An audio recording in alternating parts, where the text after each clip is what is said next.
Olá pessoal, eu sou a professora Samara Malaquias e na aula de hoje a gente vai conversar um pouco sobre algumas disfunções relacionadas ao sistema endócrino, as disfunções relacionadas, por exemplo, ao mau funcionamento do pâncreas, da tireoide e também dos tratamentos ligados a essas disfunções.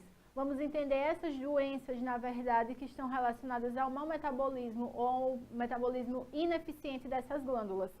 A gente vai começar a nossa aula, na verdade, entendendo, deixa eu abrir aqui para vocês, entendendo o que são esses distúrbios endócrinos. Os distúrbios endócrinos, eles podem se originar a partir de uma hiperfunção ou de uma hipofunção de alguma glândula do sistema endócrino, independente de qual seja essa glândula.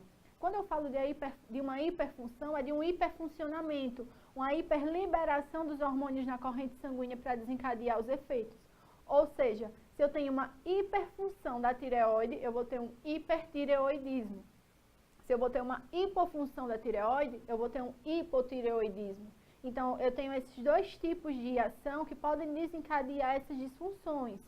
Então, uma pessoa que tem algum distúrbio endócrino, ela vai apresentar diversos sintomas que vão variar de intensidade e frequência, justamente por estar ligado tanto a um hiper quanto a um hipofuncionamento. E está relacionado a alterações na produção de hormônios. Aqui eu citei anteriormente o hipotireoidismo e o hipertireoidismo, temos o diabetes mellitus, temos disfunções sexuais relacionadas aos hormônios sexuais, deficiência do hormônio do crescimento, deficiência no metabolismo de cálcio, por exemplo. Então, a ação hormonal pode tanto estimular as funções orgânicas, como o crescimento, o metabolismo, a reprodução, mas a falta dessa ação hormonal pode inibir o funcionamento. Ou seja, eu vou ter um hipofuncionamento do organismo ou dos órgãos-alvo, a depender de qual hormônio eu estou falando. Então, o que a gente vai ver hoje, a gente vai começar vendo sobre as disfunções da tireoide. Lembram lá da tireoide, que está localizada no pescoço, liberam 3 hormônios principais, T3, T4 e calcitonina. Então, hoje a gente vai ver as disfunções que estão ligadas ao mau funcionamento da tireoide.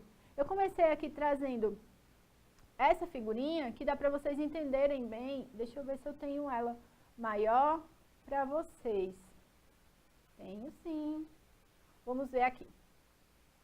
O que a gente tem, o que a gente sabe, na verdade, é que a tireoide, a hipófise, na verdade, essa aqui é a hipófise, ela vai estar diretamente ligada ao metabolismo da tireoide. Então, o que é que vai acontecer? A adenohipófise, que é a parte mais para frente da hipófise, que é também chamada de glândula mestra ou glândula mãe, ela libera um hormônio chamado de TSH, que é o hormônio tireoestimulante. A liberação desse hormônio é que está diretamente ligado à liberação dos hormônios da tireoide. Então, o que eu tenho?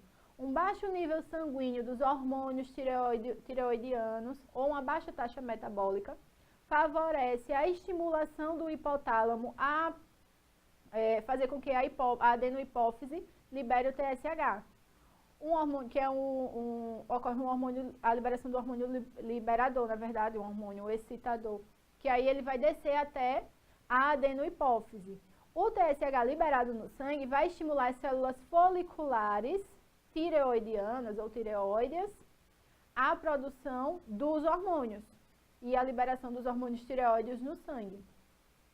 Depois que esses hormônios são liberados no sangue, ocorre uma regularização dos níveis sanguíneos dos hormônios tireoides ou então a regularização da taxa metabólica. E aí os hormônios tireoides inibem a liberação do hormônio liberador excitador, do hipotálamo, e do TSH. Então, entendam, como é que se dá isso?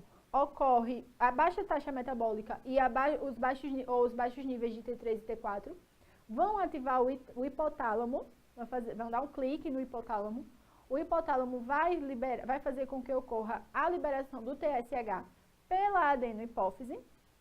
O TSH caindo na corrente sanguínea vai diretamente para a tireoide, chegando na tireoide vai agir nos folículos tireoidianos ou tireoides, e esses folículos, a ação dele nesses folículos faz com que ocorra a liberação do T3 e T4. O T3 e T4, tendo suas taxas aumentadas na corrente sanguínea, vão fazer com que ocorra a inibição tanto da adenohipófise quanto do hipotálamo. E aí começa a ter toda a regulação da taxa metabólica, dos níveis de T3 e T4. Isso em se tratando de um funcionamento normal. Mas o que a gente tem, por vezes, é o acometimento desse processo. E aí, quando ocorre um acometimento desse processo, a gente pode ter o aparecimento de 2 tipos de doença. O hipertireoidismo ou o hipotireoidismo. O hipotireoidismo está relacionado, basicamente, como o nome sugere, a uma hipofunção da tireoide. Ou seja, eu vou ter uma diminuição da ação dos hormônios tireoidianos, que são o T3 e o T4. Quando a glândula, no caso do hipotireoidismo, o que ocorre é que a glândula tireoide deixa de produzir os hormônios em quantidade suficiente, e esses hormônios eles são basicamente importantes para a regulação do metabolismo. E aí, uma pessoa que tem hipotireoidismo é muito comum ter, por exemplo, muito cansaço, ter ganho de peso, com dificuldade para perder, não consegue ter um controle do peso realmente, ter disfunções cardíacas, entre outros. No caso do hipertireoidismo, o que a gente vai ter é uma hiperfunção da glândula tireoide. Se eu tenho uma hiperfunção, ele está acima, é uma grande liberação de T3 e T4. O hipertireoidismo é um problema no qual a glândula tireoide produz os hormônios em excesso, como eu falei para vocês, o que impacta diretamente as funções do organismo, ou seja, a glândula fica hiperativa. Se a glândula está hiperativa, lança T3 e T4 na corrente sanguínea sem dó nem piedade. E aí o que acontece? Esses hormônios, como estão ligados ao metabolismo, vão ativar o metabolismo. Tudo ligado a esses hormônios vai agir com muita mais pressa, ou seja, a pessoa tende a ser bem mais agitada, os batimentos cardíacos ficam alterados, mais acelerados, a pessoa perde peso muito rápido, não consegue ter um controle de peso, então entendam como são antagônicas essas duas disfunções. Em uma eu tenho uma hipofunção e em outra eu tenho uma hiperfunção. No hipotireoidismo eu vou ter uma baixa produção de hormônios pela tireoide, o T3 e T4 em baixa quantidade resultam em quê? Desempenho do organismo lento e limitado. Aqui eu tenho alguns exemplos do hipotireoidismo. Deixa eu fechar isso aqui para vocês. Olha aqui. A gente tem 2 tipos de hipotireoidismo, que é o hipotireoidismo congênito, que é aí quando a criança já nasce com hipotireoidismo, e a tireoide de Hashimoto. Aqui vocês têm a comparação de uma tireoide normal e uma tireoide de Hashimoto, que ela está com uma hipofunção, ou tem um hipofuncionamento, um funcionamento diminuído. E o que é que pode levar ao desenvolvimento? Quais são os fatores de risco? Mulheres, o número de mulheres que são acometidas pelo hipotireoidismo é muito maior. Alguns medicamentos podem desencadear uma hipofunção da tireoide. O caminho para uma idade mais avançada, ou seja, idosos podem ser mais acometidos. Radiação, pessoas que trabalham, principalmente tendo contato com radiação, podem desenvolver o hipotireoidismo. Algumas cirurgias, além da genética. E os principais sintomas são a fadiga, como eu falei para vocês, eu tenho uma baixa do metabolismo, prisão de ventre, porque quando diminui o metabolismo, diminui também a ação o funcionamento do intestino, ganho de peso justamente porque diminuiu o meu metabolismo, rouquidão, colesterol alto, queda de cabelo, depressão, problemas de memória, ritmo cardíaco mais lento, dores e rigidez dos músculos, fraqueza muscular, inchaço no rosto, pele ressecada e sensibilidade ao frio. Todas essas funções, elas são reguladas, direto ou indiretamente, pelos hormônios tireoidianos. Então, a partir do momento que a tireoide está apresentando um hipofuncionamento, eu vou desencadear todos esses sintomas aí. O tratamento está basicamente ligado a... deixa eu aumentar aqui essa imagem. O tratamento está basicamente ligado ao aumento dos níveis do hormônio. Então, o que a gente tem no mercado hoje em dia é a levotiroxina, que é o T4, em comprimidos de dosagens variadas, 25, 50, 75, 88, tem várias dosagens. E o objetivo dele é justamente suprir a falta do hormônio que está sendo produzido em baixa quantidade pela tireoide. Essa imagem aqui está um pouco ruim, mas deixa eu aumentar ela para ver se vocês conseguem ver. Ele mostra, na verdade, toda a ação, todos os efeitos intracelulares da levotiroxina, quando ela é administrada. Então, ela vai entrar na célula, vai agir aumentando o RNA mensageiro, vai aumentar os efeitos no sistema nervoso simpático, vai aumentar a atividade abrindo bomba de sódio, potássio, ATPase, vai aumentar a ação de mitocôndrias, aumentar enzimas da cadeia respiratória, aumentar a ação de outras enzimas proteicas e proteínas de crescimento e a maturação. O que a gente consegue perceber com essas ações aqui que o medicamento causa é que ele promove uma ação maior e mais acelerada do metabolismo. Se a gente entende que o hipotireoidismo promove uma hipofunção e promove diminuição do metabolismo, a partir do momento que a gente faz uma reposição da levotiroxina a partir do medicamento, e existem vários que estão no mercado, o que a gente vai ter é uma ativação e uma melhoria desse metabolismo. Por isso que vocês podem ver que aqui é tudo aumento. Aumento da sódio, potássio, ATPase, aumento de síntese proteica, aumento da ação da mitocôndria. Então, é tudo aumento, porque o que a gente quer é aumentar esse metabolismo.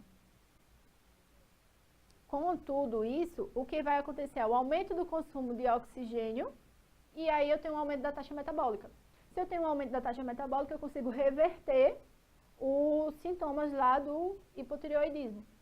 Com o aumento da taxa metabólica, eu vou ter aumento do débito cardíaco e aumento de ventilação, aumento do consumo de alimentos, que está diretamente ligado ao hipotireoidismo, aumento na mobilização de carboidratos e gorduras. Lembra qual é um dos efeitos, um dos sintomas, que é o ganho de peso, porque diminui o metabolismo de gordura. Então, olha só o que é que ele vai acontecer. Quando eu tenho um aumento no consumo de O2, consequentemente um aumento na taxa metabólica, eu vou ter um aumento no consumo dos alimentos e aumento do metabolismo de gordura, principalmente. E aí a pessoa começa a ter, novamente, um controle do peso corporal. Aumento da termogênese, aumento da sudorese, aumento de tudo que vocês vão observar. Essas dosagens elas estão ligadas principalmente de 1 a 2 miligramas por quilo por dia. Ou seja, quem pode prescrever, normalmente quem prescreve é o endocrinologista. O medicamento, a levotiroxina, é somente o médico. É um medicamento que deve ser utilizado a partir de orientação médica, porque é necessário toda a avaliação das quantidades de hormônio circulante. E aí, todo um acompanhamento também de como está se dando a resposta do organismo a esse medicamento. Mas, basicamente, o que eu quero que vocês entendam é o seguinte. O principal medicamento que a gente tem é a levotiroxina, está presente em várias dosagens, e ela vai agir principalmente aumentando a taxa metabólica por aumentar o metabolismo de O2. Se eu tenho um aumento da taxa metabólica, eu tenho um aumento de todas essas funções que eu falei para vocês anteriormente. Consequentemente, eu consigo reverter todos os sintomas do hipotireoidismo. Uma segunda disfunção da tireoide é o que a gente chama de hipertireoidismo.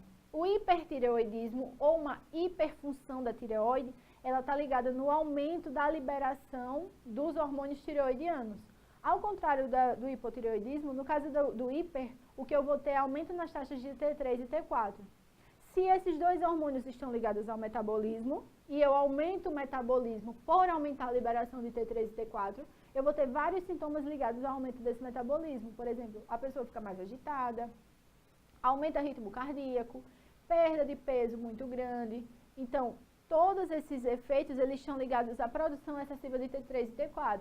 Isso pode acontecer principalmente pelo aumento do volume da glândula tireoide. As manifestações clínicas que a gente pode ver são... Deixa eu aumentar aqui essa imagem, que ela é muito legalzinha, dá pra gente entender exatamente o que eu quero que vocês entendam. No caso do hipertireoidismo, como manifestação clínica, então, o que vai me levar a desconfiar da presença do hipertireoidismo? Evidentemente que a confirmação é feita por meio de exame, a partir de avaliação médica. Mas se a pessoa tem perda de peso, olhos salientes, suores, pescoço inchado, além de problemas intestinais, tremor na mão, menstruação irregular, palpitações cardíacas, cabelo fino e fraco, e a perda de peso excessiva, todos esses sintomas, eles podem levar o médico a desconfiar de uma disfunção da glândula tireoide. Por isso que muitas vezes, quando a gente vai ao médico e começa a relatar o que a gente está sentindo lá na anamnese, os médicos, quando pedem lá o exame de sangue, eles já pedem também o doseamento de T3, T4 e TSH. E por que a importância de pedir o TSH? Porque se o TSH é o hormônio tireoestimulante, ele vai sair lá da adenohipófise para estimular a produção de T3 e T4, eu preciso saber como é que está funcionando lá o hipotálamo e a adenohipófise relacionada à liberação do hormônio tireoestimulante. Então, por isso que normalmente eles pedem o doseamento também do TSH. Então, esses são os sintomas, as manifestações clínicas do hipertireoidismo. Para tratar o hipertireoidismo, a gente tem 3 drogas principais. O propiltiuracil, o metimazol e o tapazol. No caso do hipertireoidismo, a gente não poderia usar, por exemplo, a levotiroxina, porque senão iria aumentar os níveis de hormônios circulantes. O que se utiliza, basicamente, são esses 3 medicamentos que eles estão ligados principalmente ao metabolismo do iodo.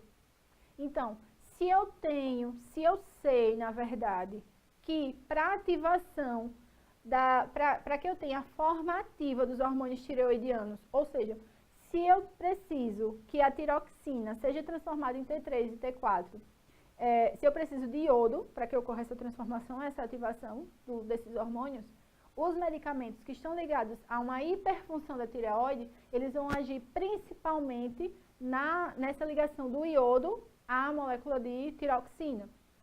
Então, ou vão dificultar a entrada de iodo na célula, ou vão agir na enzima ligada a essa ligação do iodo à tiroxina. Então, por isso que aqui vocês têm ação tanto na bomba, que leva o iodo para dentro da célula, ou então ação na tireoide peroxidase, que é a enzima que está ligada a esse processo, as tioaminas e iodetos, que com os níveis elevados eles podem alterar a formação das formas ativas.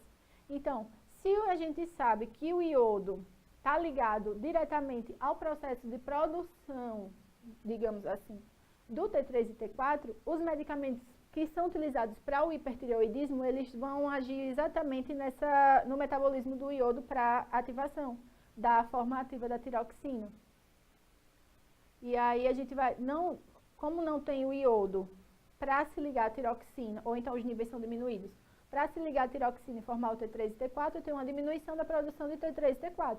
Se eu diminuo os níveis de T3 e T4 na corrente sanguínea, eu consigo reverter todos aqueles efeitos do hipertireoidismo.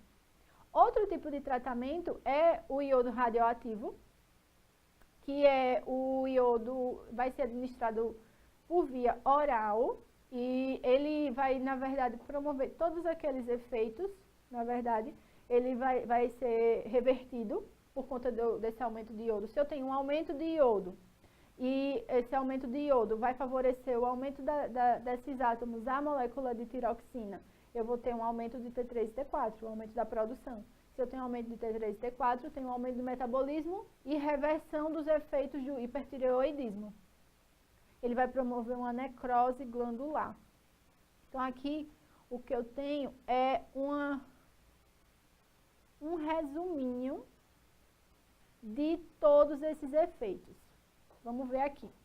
Eu sei que o hipertireoidismo está ligado a uma hiperfunção da célula, da glândula, e o hipotireoidismo está ligado a uma hipofunção da célula. Sendo assim, eu sei que o hipertireoidismo vai causar irritabilidade e nervosismo, enquanto que o hipotireoidismo vai causar depressão e raciocínio lento.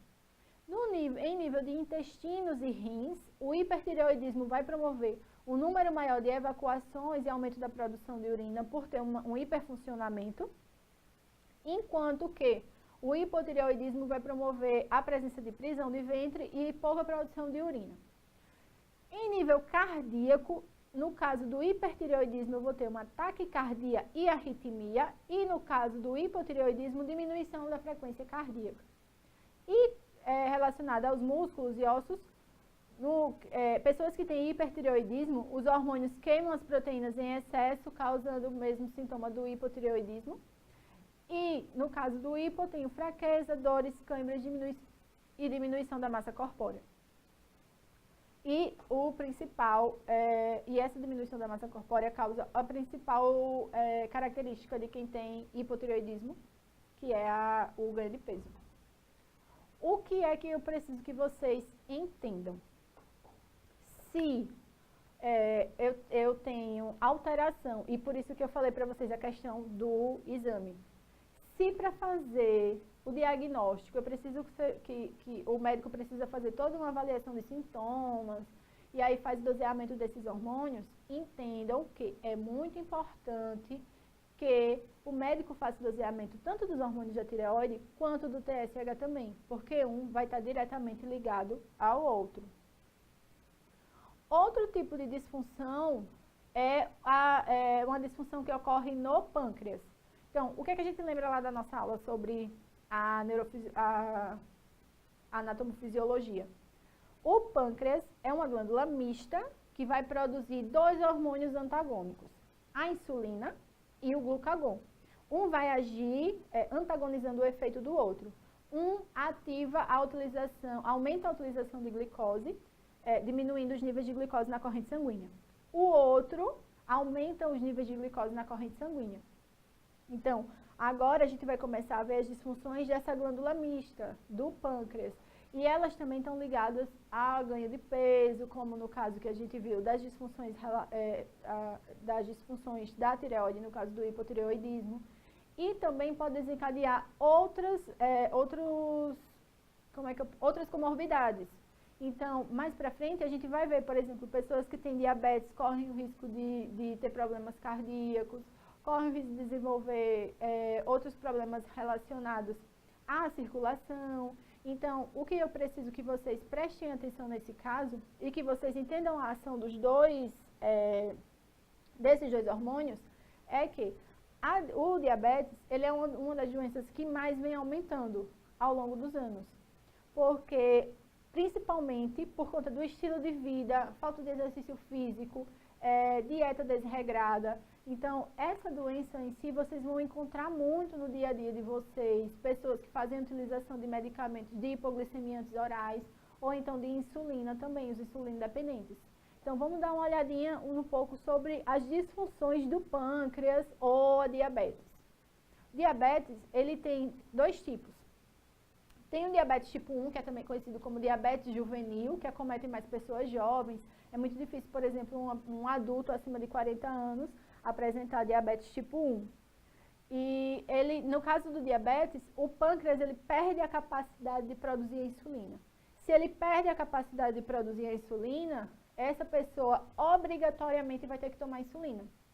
Então, se a insulina, se o paciente ele é obrigado a utilizar a insulina, ele é conhecido como um insulino dependente. Eu quero que vocês lembrem, puxem lá na memória como é que acontece. No caso do controle da glicemia, o que eu vou ter é a produção da insulina pelas células beta do pâncreas e a liberação da insulina na corrente sanguínea. Se eu tenho alguma disfunção, ou se eu tive alguma doença, ou alguma malformação congênita relacionada às células beta, se eu não tenho essas células beta, ou se eu tenho uma diminuição do número de células beta, eu, consequentemente, vou ter uma diminuição da quantidade de insulina que vai cair na corrente sanguínea.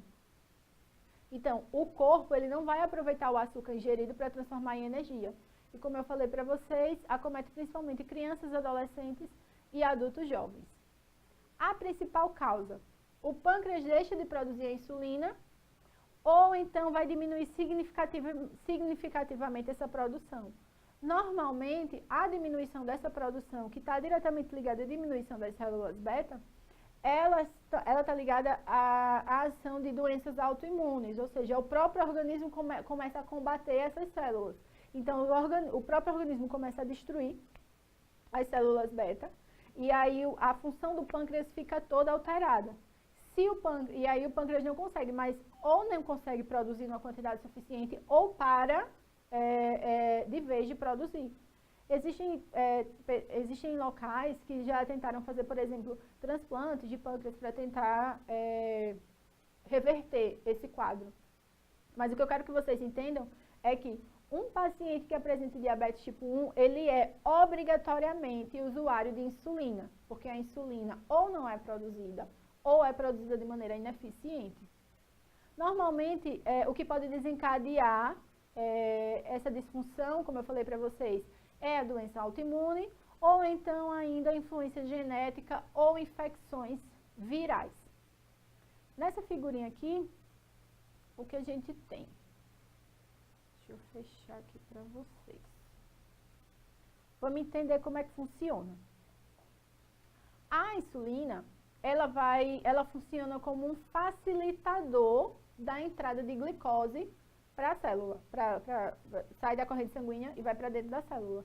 Então, aqui vocês conseguem ver, tem os receptores de insulina, aqui esses triângulos são as insulinas e os hexágonos são a glicose. Então, a insulina, ela se liga aos receptores de insulina, que está ligada à abertura dos canais conhecidos como GLUT4. A glicose, ela vai entrar a partir do glúten ou então a partir dos transportadores de glicose. Como os níveis de insulina vão estar diminuídos, vejam como tem bem menos insulina do que glicose, num paciente com diabetes tipo 1. Então, a entrada da glicose nessa célula para servir como fonte energética está diminuída, ou então vai ser, ou por não ter a insulina, ou então, ou essa entrada é diminuída, ou então ela é totalmente parada, por não ter a insulina. Então, se eu não tenho essa entrada para que a glicose sirva como fonte energética aqui no meio intracelular, fora, no sangue, eu vou ter um acúmulo de glicose. Esse acúmulo de glicose, ele vai desencadear todos os efeitos relacionados à hiperglicemia. Essa falta da insulina e esses efeitos causados pela hiperglicemia é o que a gente dá o nome de diabetes tipo 1. Então, quais são os sintomas principais? Boca seca, muita sede, mas a sede nunca passa justamente porque a boca está sempre seca. Dor no estômago, náuseas, vômito, aumento do apetite, urina em excesso, principalmente por conta do aumento da ingestão de água, cansaço rápido e fraqueza, emagrecimento sem causa aparente, assim como o hipertireoidismo que a gente falou mais no começo na aula. O diabetes tipo 2, a principal característica dele é a perda de peso rápida e sem um motivo aparente. Um hálito com cheiro de fruta, pele seca e problemas na respiração.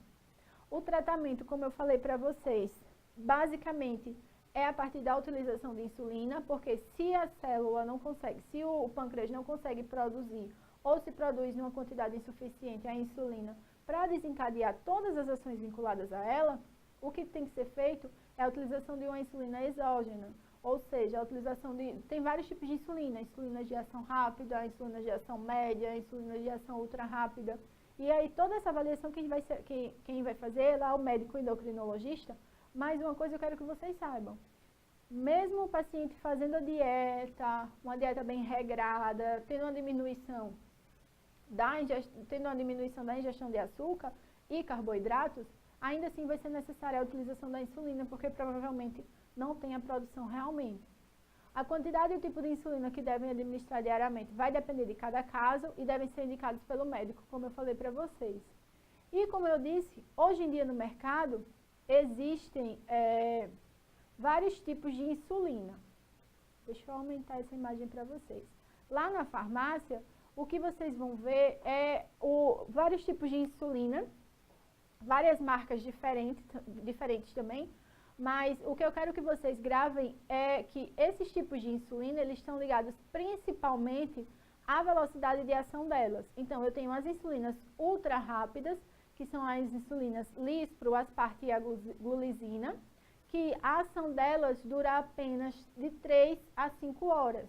Isso faz com que o paciente tenha que usar a insulina mais vezes por dia. Existem as rápidas, que são as insulinas regulares, têm uma ação de 6 horas. As intermediárias, que é a insulina NPH, inclusive essa insulina ela é distribuída tanto no serviço público quanto pelo programa Aqui Tem Farmácia Popular. Então, a insulina NPH ela é considerada uma insulina intermediária e a ação dela, ou seja, a ação hipoglicemiante dela, o tempo que ela vai ficar ativa na corrente sanguínea, diminuindo os níveis de glicose na corrente sanguínea, é de 12 horas. E eu tenho essas duas últimas aqui, que são as insulinas de ação prolongada. É o que a gente tem de melhor hoje em dia no mercado, porque muitas vezes o paciente só precisa usar a insulina uma vez ao dia, justamente porque a ação dela é muito longa. Então, a gente tem, por exemplo, a insulina do tipo glargina, que a principal que a gente tem no mercado é a Lantus. Ela tem uma duração de ação entre 20 e 24 horas. E a Determin, que é entre 12 e 18 horas. Entendam que, se o paciente ele precisa da insulina, se ele é insulino dependente, o tipo de insulina a ser escolhido pelo médico vai ter total efeito sobre esse tratamento, sobre a adesão desse tratamento. Porque a administração de insulina, por mais que hoje em dia já tenha melhorado bastante, ainda é muito incômodo, principalmente em crianças, que é o tipo que é acometido, a população principal que é acometida por esse tipo de doença. Então, essas últimas insulinas que eu mostrei para vocês, que são as insulinas prolongadas, essas duas aqui embaixo, são as que mais garantem a adesão terapêutica ao tratamento. O diabetes tipo 2, ele já é notado mais em adultos, de adultos para idosos, ou seja, numa idade mais avançada. O que a gente sabe é que o diabetes tipo 2, a principal causa dele está ligado à má ingestão de alimentos, ou seja, dieta desregrada, a ingestão de alimentos ricos em açúcares e carboidratos de alto índice glicêmico, ganho de peso, hipertensão. Todos esses fatores eles estão relacionados ao aparecimento do diabetes também. O que a gente vê no diabetes é a presença elevada do açúcar no sangue, isso é fato, tanto para o diabetes 1 quanto para o diabetes tipo 2, a diferença é o que causa esse diabetes, o que causa essa presença elevada. No caso do diabetes tipo 2, o que a gente vai ter é uma resistência à insulina, ou seja, no diabetes tipo 1, o que eu tenho é a falta da insulina, a insulina não é produzida ou então ela é produzida numa quantidade insuficiente. No caso do diabetes tipo 2, o que eu vou ter é uma resistência à insulina, uma resistência na parede celular. Se eu tenho essa resistência na parede celular, a insulina não consegue ser internalizada. E se ela não consegue, a glicose não consegue ser internalizada. Se ela não é internalizada, os níveis ficam aumentados no sangue. Então, eu tenho uma resistência à insulina, impedindo que a glicose entre nas células para produzir a energia, caracterizando o que a gente conhece por hiperglicemia. Então, o que eu vou ter é vários fatores ligados ao diabetes tipo 2, entre eles, e muito importante, é a genética, mas eu tenho esses outros aqui, deixa eu aumentar para vocês essa imagem. Além da genética, que é um fator muito importante no caso do diabetes tipo 2, eu vou ter pressão sanguínea alta, altos níveis de gordura e colesterol na dieta, sobrepeso, vida sedentária, além de consumo de cigarro, charuto ou maconha. O que a gente sabe até o momento é que esse estilo de vida, na verdade, são os que estão ligados diretamente ao aparecimento do diabetes tipo 2. Lembrando que a insulina ela é produzida. Ela só não está conseguindo se ligar na parede da célula para fazer com que a glicose seja internalizada. Eu quero que vocês entendam bem essa diferença, porque essa diferença que existe entre a 1 e a 2 é que vai definir o tratamento, na verdade, e vocês vão entender que, normalmente, quem tem diabetes tipo 2 usam hipoglicemiantes orais e algumas vezes não precisam utilizar a insulina, porque eles estão produzindo a insulina, só que a insulina não está conseguindo se ligar lá aos receptores dela. Então, por isso que tem essa diferença. Na diabetes tipo 1, eu tenho como principal tratamento dieta e a utilização de insulina. No diabetes tipo 2, eu tenho principal tratamento dieta, utilização de insulina e utilização de hipoglicemiante oral. Sendo que a utilização de insulina, ela vem como secundária à utilização do hipoglicemiante oral. Então, aqui eu tenho alguns efeitos, porque o diabetes ele também causa alguns efeitos maléficos no organismo, além da hiperglicemia. Evidentemente que o nível de glicose não ia ficar alto no organismo e não ia acontecer nada, né? Então, o que a gente vai ter é acometimento e doenças relacionadas à circulação cerebral ou cerebrovasculares, doenças relacionadas ao coração, doenças relacionadas aos rins ou nefropatias, doenças relacionadas à circulação, doenças relacionadas justamente por conta da circulação, eu tenho uma doença chamada de pé diabético, doenças em nível neuronal e danos nos olhos.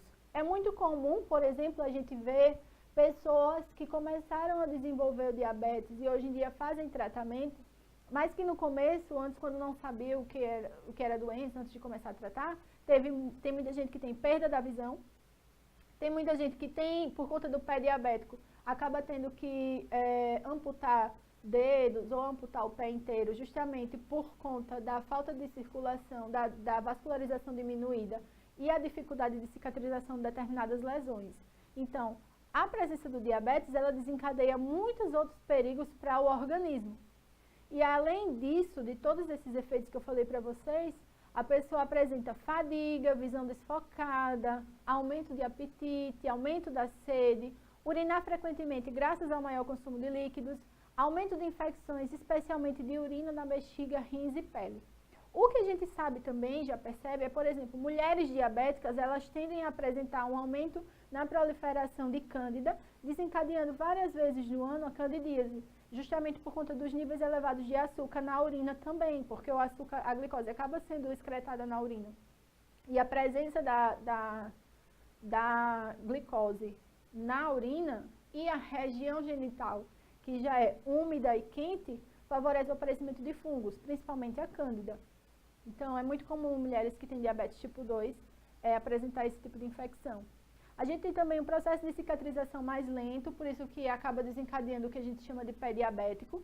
Podem surgir desregulações menstruais, disfunção erétil nos homens, dormência nas mãos e nos pés. Tem um videozinho aqui, deixa eu mostrar para vocês. Em relação ao diabetes. Deixa eu sair um pouco da frente. Ele busca mostrar, na verdade, como o açúcar é utilizado no organismo. Depois de uma refeição, o açúcar o alimento vai ser digerido e a glicose vai acabar parando na corrente sanguínea.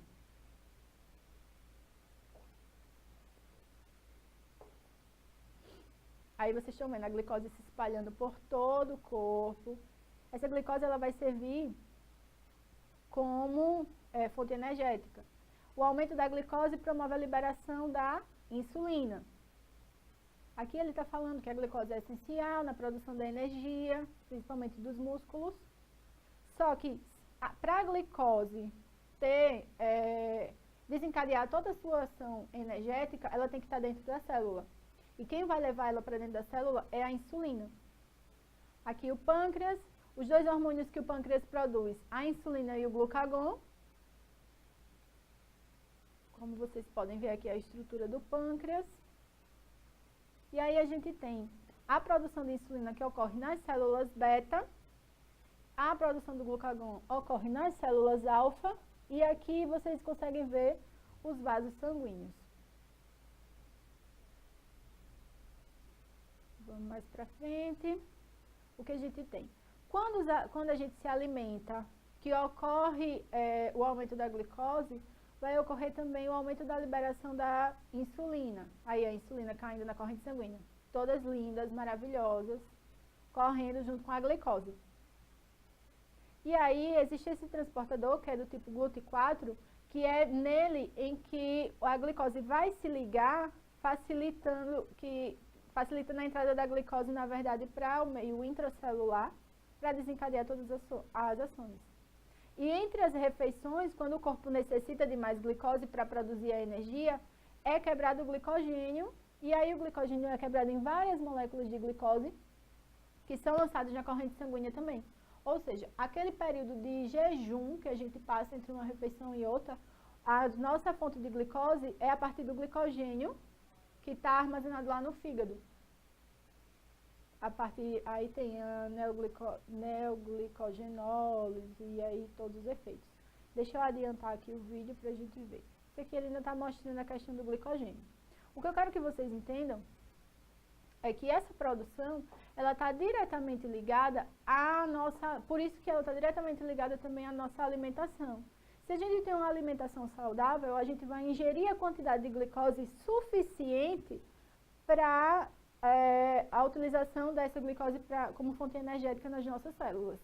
Se a gente tem principalmente uma ingestão desregrada, uma dieta desregrada, vinculada a todos aqueles fatores preocupantes relacionados ao aparecimento da diabetes, além de não realizar exercícios físicos, ou seja, no exercício físico a gente precisa de mais energia, então, teoricamente, a gente vai precisar de um aporte maior de glicose. Se a gente não consegue seguir esses passos, o que a gente vai ter é um aumento da glicose que vai ficar circulante na corrente sanguínea. E assim a gente vai precisar de um tratamento, vai promover o aparecimento do diabetes, precisando de um tratamento. O tratamento, como eu falei para vocês, está basicamente ligado à ação hipoglicemiante dos medicamentos. Então, ele é individualizado, vai depender do estado de saúde geral do paciente. É necessário promover a perda de peso e indicar o consumo de alimentos saudáveis e uma alimentação saudável, além da prática de exercícios. O que eu vou ter para vocês de básico para o tratamento do diabetes tipo 2 é o tratamento a partir desses 5 medicamentos aqui. As biguanidas, as sulfonilureias, os inibidores da alfa-glicosidase, as glinidinas e as glitazonas. As biguanidas, como exemplo principal que a gente tem, é a metformina. A metformina ela é liberada no serviço público e também liberada pelo programa que tem farmácia popular, ou seja, o governo ele libera para a população, sem custo algum. A metformina ela vai basicamente reduzir o nível de glicemia por aumentar a captação e a utilização de glicose pelo músculo. E aí vai diminuir a produção hepática da glicose. Ou seja, ao mesmo tempo que ela vai favorecer a utilização da glicose pelos músculos como fonte energética realmente, ela vai diminuir a liberação da glicose pelo fígado, ou seja, a quebra do glicogênio. E aí, dessa maneira, ela consegue diminuir a quantidade de glicose na corrente sanguínea. Ela tem uma absorção intestinal, a meia-vida é de 2 a 3 horas e ela é excretada através da urina. Aqui a gente consegue ter uma ideia sobre a ação da metformina. O que a gente vai ter. Deixa eu aumentar, deixa eu ver se fica melhor. Pronto. A metformina ela vai agir diminuindo o apetite e aumentando a saciedade. Ou seja, com isso eu tenho uma redução da ingestão dos carboidratos. O carboidrato não é um precursor da glicose, porque quando ele é digerido e ele acaba sendo transformado em glicose, ela vai promover também a redução da absorção intestinal da glicose, aumentar a captação da glicose pelo tecido adiposo e pelos músculos e vai suprimir a produção hepática da glicose, diminuindo a quebra do glicogênio principalmente. Então, a partir dessas 4 ações, a gente tem uma diminuição da hiperglicemia e aí a metformina desencadeia todas as... na verdade, a metformina atinge seu objetivo, que é diminuir a glicose circulante. Como contraindicações, a gente tem pacientes com comprometimento renal e hepático, principalmente por conta do seu renal, porque ela é excretada a partir dos rins, e hepático porque ela age no fígado também. Os efeitos adversos: vômito, náusea, diarreia, desconforto abdominal, principalmente a depender da dosagem do medicamento utilizado e do esquema posológico. Muita gente relata muita dor na região abdominal. Gosto metálico, que acaba desencadeando pacientes que fazem uso de metformina tendem a cuspir mais, justamente para tentar diminuir esse gosto metálico na boca. E anorexia. E tem como interação medicamentosa a cimetidina. É indicado a utilização da metformina junto com o alimento para tentar diminuir esse efeito aqui, que é a dor abdominal, principalmente relacionada à dor no estômago. Um outro tipo de classe são as sulfonilureias. No caso das sulfonilureias, o que vai acontecer é a estimulação das células beta a liberar a insulina. Se o que eu tenho é uma resistência à insulina, no caso do diabetes tipo 2, as sulfonilureias vão fazer com que ocorra o aumento da liberação da insulina. Quanto mais insulina circulante, pode ser que diminua pode levar à diminuição da glicose circulante também. Os pacientes de DM2, ocorre a administração aguda e aumentar a liberação da insulina. Ou seja, ela vai agir aumentando a insulina circulante. Aumenta a produção, aumenta a liberação, aumenta a circulação. Se eu tenho um aumento da resistência com a insulina que eu já estava produzindo, com o aumento dessa circulação de insulina, tende a promover uma estabilidade, uma estabilização de todo o processo do metabolismo da glicose e da insulina. Ela é absorvida no trato gastrointestinal, também tem um metabolismo hepático e tem como efeito adverso o risco de hipoglicemia, principalmente se for ligado a algum outro hipoglicemiante, prurido, leucopenia, trombocitopenia, anemia, retenção hídrica, coma e convulsão.